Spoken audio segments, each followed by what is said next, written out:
sumpay pad ini sa akong story no butang ta part 2 sa story nako no. Okay.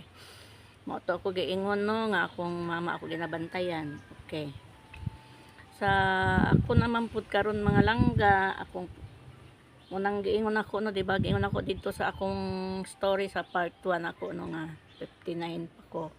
Karon pa ko mo 59 sa November 13 kay 1967 man ko na tao. So sa next year 16 ako. Okay. Di man nato madaya to itsura na makita mo na sa to itsura no bisag unsa na to og moingon ta bisag unsa na to og pangarte magwas gud na nga edad na nato taas na no dili na ta mo dinahi sa atong mga edad. So ang ako kong edad mga langga 59 kurong November no. Okay.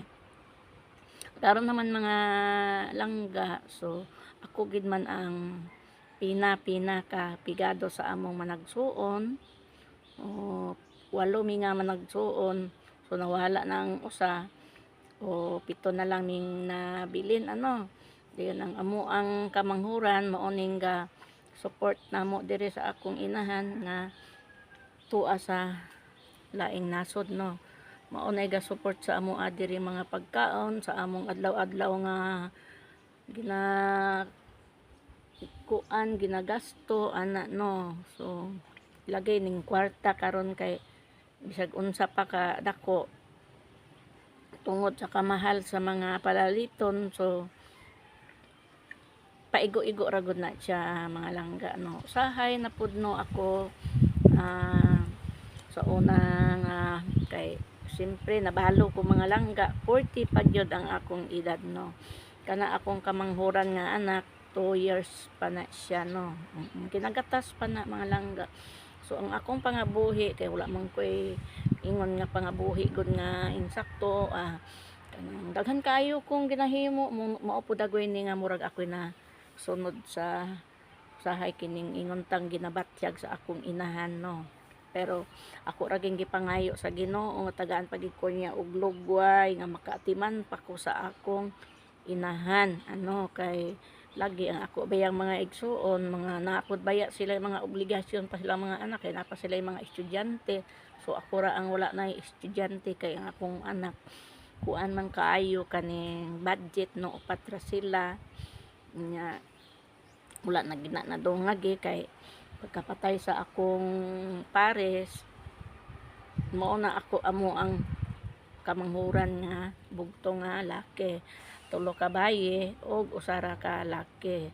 So upat ka buk among anak. So wala naman ga eskwela kay lagi po hindi lamang job pug ko makasarang mo gasto pa eskwela no, makasarang igo ra gud sa kaon ang akong maabot no. Mapakaon ako mga ano kay pigado lagi wala sad ko'y madaganan. Oo karon na ako gabantay sa akong mama. So akong anak nga kamanghuran wala pa man pud naminyo. So naa diri so tulo mi diri na kapuyo sa balay no, tulo mi diri nga puyo ano kay sa unang ang usay man gud mga langga no naamon gud tay mga kuan no natay kasakit mabutang ta nga usahay na atay kasakit sa dughan sa atong inahan pero di naman nato na masubay kung nanapod sila sa katigulangon o nanapod sila anak nga naabot na sila nga naingon anak na sila nga di na sila makalihok na sila na lang. So sa una ako mangluod jud ko no pero wala man gud nga ingon nga gidibdib na ako ang pangluod kay sa una gud tinuod mga langga di jud ko makahangyo sa akong inahan. Muadto ko bisag mohangyo na lamang kog bugas na ay tagaan man tinuod ka sa kilo pero mayaw-yaw no, mayaw-yaw kay ngano ko nung dili maningkamot nga gadako man ang lawas. Siyempre moduol man gud ko niya sa una kay kabalo man gud ko nga naaray kwarta mo nang usahay mga langga no. Moingon ko nga mangluod ko makaistorya ko sa una nga okay ra kay maayo pa ang lawas base unya kung moabot ang panahon nga dili na makalihok unya kanang makaingon magud ko mga langga nga naa man gud siya gipalabi-labi nga mga anak no.